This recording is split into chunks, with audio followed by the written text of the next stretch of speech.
Okay, Craig Bartlett and the Arnold crew didn't have to go this hard, but I'm so glad that they did. Happy Halloween! Jeremy Senpai here. Or should I say, if everything works out, then this should be premiering on Halloween.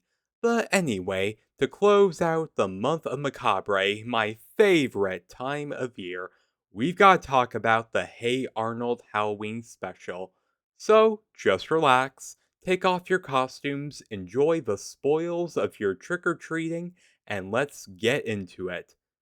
The episode opens up with Arnold and Gerald watching the Z Files, but the episode ends on a cliffhanger. Grandpa Phil comes in and starts talking about the upcoming Halloween party.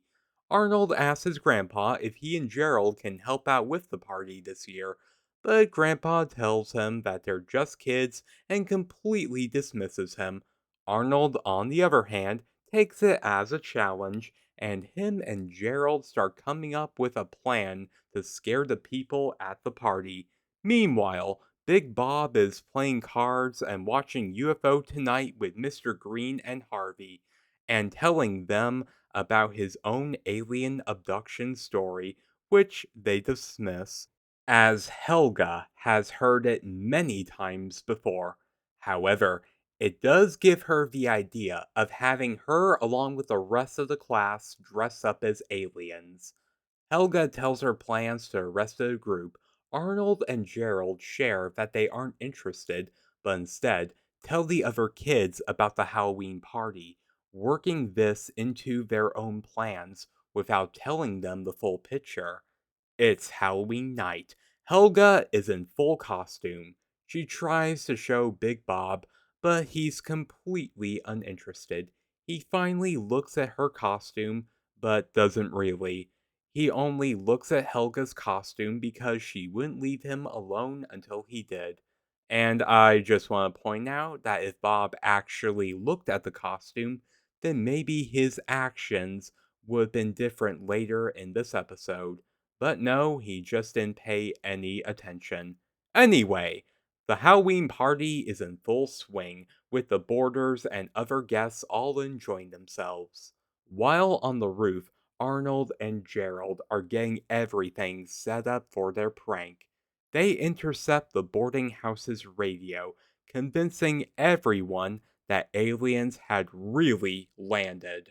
With Gerald pretending to be Douglas Kane, the announcer for UFO Tonight, and Arnold providing the sound effects, scaring everybody.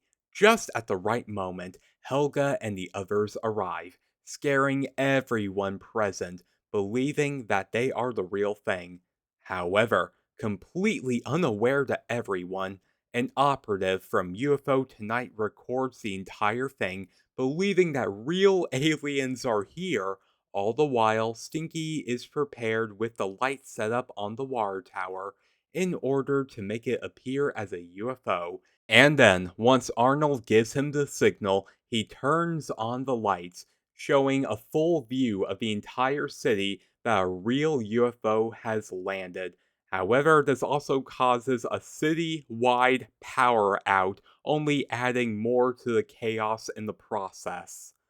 All of this caused the entire city to go into panic mode, making a perfect storm of things happening. First, the kids in the alien costumes, then Arnold and Gerald's little fake broadcast, Douglas Kane and his announcement on UFO Tonight, and of course, the fake UFO when it's really the water tower. Grandpa is packing up in the Packard, ready to bail out. However, Arnold and Gerald reveal everything to him, and now they realize that Douglas Kane revealed to the city that aliens, real aliens, have arrived. Now the three are off to save Helga and the others from the angry mob. Helga tries to reveal that they're just kids wearing costumes. However, Harold bought makeup meant to last the whole night and not so easy to remove. Meanwhile, alien obsessed nut Big Bob is off to war, recruiting Mr. Green and Harvey and even kidnapping Principal Warts. The Angry Mob, Big Bob and Company, Arnold, Gerald, and Grandpa, and UFO Tonight people are chasing the kids up to the water tower, still believing that it's the mothership. Along the way, the kids encounter Stinky, who reveals everything. Helga, understandably, is angered by all this because remember, Helga and the other kids didn't know about Arnold and Gerald's plan. Likewise, Stinky didn't know about Helga and the others dressed up as aliens. So, yeah, it really was the perfect storm. Everyone arrives at the water tower. Big Bob prepares an explosive beeper catapult and then holds Helga, believing that she's the alien leader. Arnold tries to stop him, and Harvey fires the catapult into the water tower, which bursts and washes off the makeup. Realizing his actions, Big Bob apologizes to Helga and tells off Douglas Kane. During all of this, Grandma is able to restore power to the city, and as they all leave, Arnold tells Grandpa he'll never do a prank like that again. But Grandpa is proud of Arnold's prank. Grandma turns the water tower lights back on and cackling into the night as she wishes everyone a happy Halloween. And the episode ends there. Okay, now let's talk shop. First off, Craig Bartlett is a huge fan of science fiction, and this episode pays homage to that perfectly well. The first is with the Z Files, which is obviously based on the X Files, and the biggest one being War of the Worlds.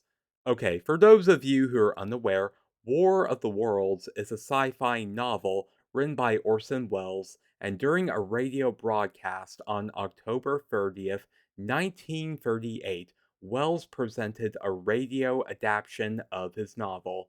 However, this resulted in widespread panic as people believed it to be a real life news report about an invading alien force, and many people turned in without hearing the fictional disclaimer at the beginning that the entire show was fake. Placing our faith in God, we must continue the performance of our duties, each and every one of us, so that we may confront this destructive adversary with a nation united, courageous, and consecrated to the preservation of human supremacy on this earth. I thank you. You have just heard the Secretary of the Interior speaking from Washington. Bulletins too numerous to read are piling up in the studio here. It got so bad that the following day, Wells himself and the radio staff had to issue a public apology for the unintentional uproar that the broadcast ensued. Keep in mind here that this was 87 years ago to date, and people didn't have the technology that we have today, so there was no way to prove or disprove that the broadcast was real or fake.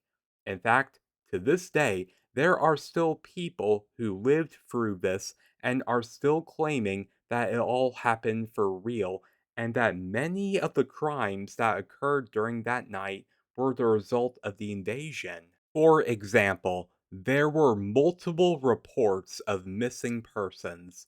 Not all have been found, and many people are claiming that they were abducted to this day. That's how insane this was, and part of me kinda wishes I got to see it for myself. But the best I can do is listen to the original broadcast. There is a link in the description if you are interested. Also, Maurice LaMarche, who voices Big Bob, also provided the voice of Douglas Kane, who is heavily influenced by Wells. LaMarche would even go on to portray Orson Welles on shows like Futurama and The Simpsons. In conclusion, Hey Arnold's Halloween is a timeless love letter to science fiction, and I highly recommend watching it every year to help you get in the trick or treating mood. I'll definitely be marathoning this episode alongside all the other cartoon Halloween specials. But these are just my thoughts. What are yours? Thank you so much for making it to the end of the video. Hit like and subscribe if you like what you heard and you want to hear more. And please, have yourself a spooky little Halloween.